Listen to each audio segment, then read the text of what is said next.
Hi, everybody. I'm Jen Phillips. A fan of South Plains politics, the Texas House approved the private school voucher program in the wee hours of Thursday morning after 10 hours of debate on the House floor and an attempt at one point to bring this issue directly to the voters in a November referendum.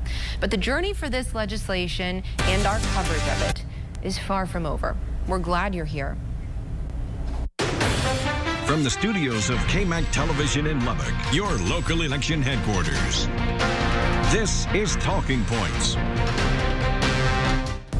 Okay, well, history made this week, and I'm going to timestamp this conversation because if you see our eyes wide, it's because this is new information to us. So this is Drew Landry, political analyst, among all the things here, but we have you on today because this is Thursday morning. That's right. And we all stayed up really late, wide eyes with bags underneath them, because we all stayed up really late and watched what happened in the Texas House last night.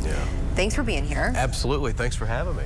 Tell me your thoughts right now, your thought process. Yesterday was, well, and this morning, was huge for Texas education, huge for Governor Abbott, huge all the way around. Absolutely. This was a historic moment. This is the thing that Republicans have been going for the last 16, 17, 20 years or so. And this has just been something that has been on their agenda for such a long time. And the Easter Bunny really delivered all this for them. So this is such a big deal. Literally. And what happens next here is, well, you know, there's two versions of this bill now. And so they can only pass one bill that's identical. So it has to go to a conference committee. If, this is a big if, this is where things kind of get a little weird, is that if the author of the bill doesn't agree to the changes. So this is a little odd.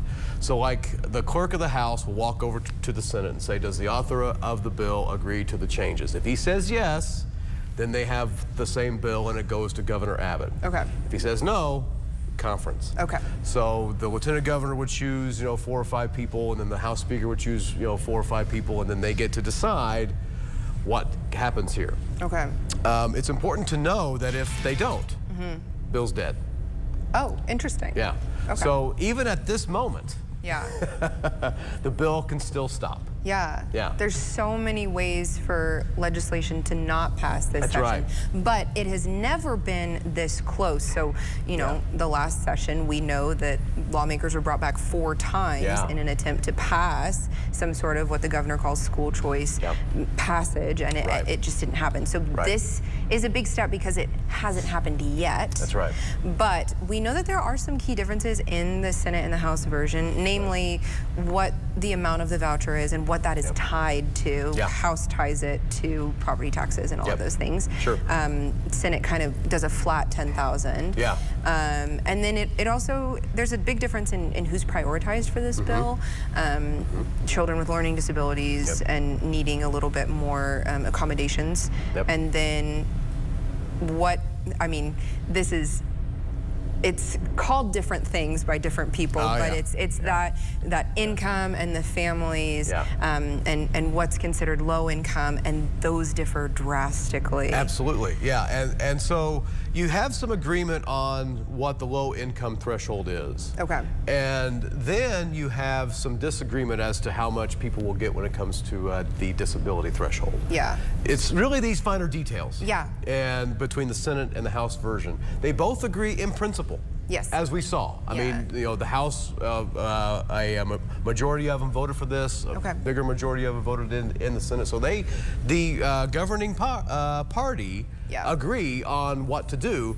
Just how, just the finer details. This all reminds me. This is why people are quick to say it's over. It's all in the bag. I'm quick to remind everybody 2 years ago over property taxes and the big thing about the relief and how that worked. We had that big session. Everybody agreed on property tax relief. You and I can agree on property tax relief. But the question was how. And so they didn't get it done in the regular session. Didn't get it done in the first special session. Abbott called them back for a second one. They spent 200 days trying to figure out how to do property tax relief.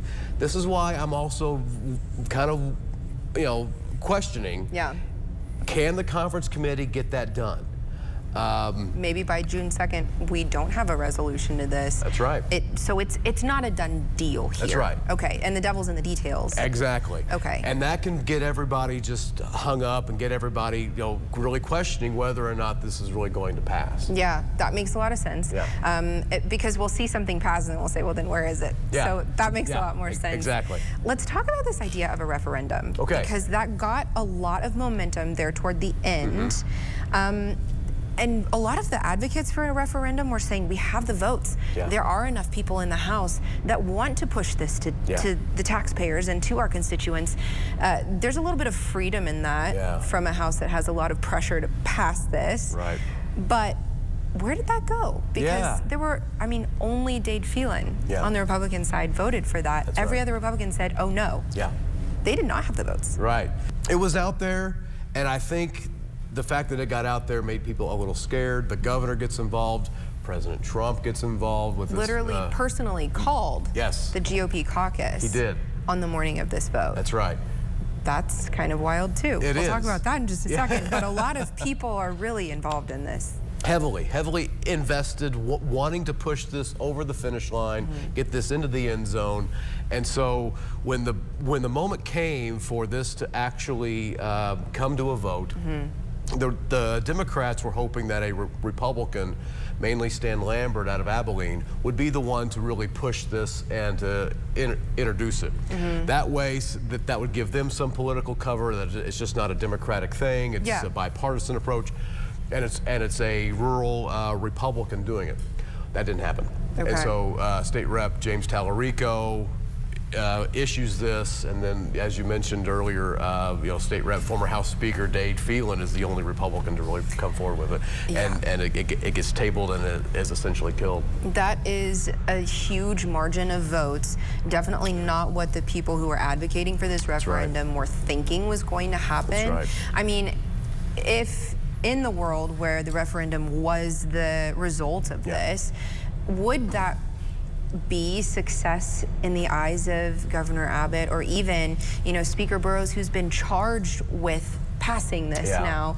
Would that have been success in their eyes, do you think? It's not a no. Right. But it's also not a yes. That's exactly right. I think Abbott wanted this done this session, this regular session. And I honestly think, there's another job that the House Speaker has that doesn't really get a lot of attention, and that's to be a protector of your members. Okay. And so maybe the Speaker had an idea that, maybe if I can protect my members who may not be comfortable voting for this, to put it and bring it straight to the people, let them decide. That may have been out there, but I think both of them, even Lieutenant Governor Patrick, even the president, are saying now. Now's the time. Abbott worked so hard in the 2024 Republican primary to get those people who he wanted in there, so that he wouldn't have to twist any more arms or work even more harder to change people's minds. Now he just has them and doesn't have to do it. So he felt that this is the moment. Well, and a big margin in this vote, really down party lines except for 2 Republicans when it came down to it. That's a large margin. That's right. And it's a pretty clear message that the House is going to be in favor of this. What are the things that you see maybe holding this up? Do you think it's a this session thing, or is this going to be booted to a special session? That's a great question. I'm just always mindful of what kind of details can possibly be in the mix and people can get hung up on. Okay. I'm always about that 2023 session with the property taxes. Can that conference of the House and Senate agree on those differences? Can they come to some sort of an agreement on it? I don't know. You have to trust the people in the room. If you're for this, you say, okay, this is the opportunity. This is what we've been waiting for. This is the big one. This is it. But if you're not, you're saying, please fumble. You know? So we're at an interesting crossroads. But I think if the Speaker and the Lieutenant Governor are both on the same page here. And so they're going to put their best deal makers forward. I think it's also interesting, going back to that constitutional amendment referendum deal, is that the other part of that was, if if the Democrats didn't get that thing done, then they were going to block all the rest of them. Okay. So it takes 2/3 of the chamber to propose. You need 100. Okay. While the Republicans have 88, they don't have 100. Yes. So they thought, they need really Democrats to help them out. Well, looks like since this didn't go through, maybe there won't be any more constitutional amendments for some time. Interesting. Yeah. Okay, so November might look a little different than initially expected.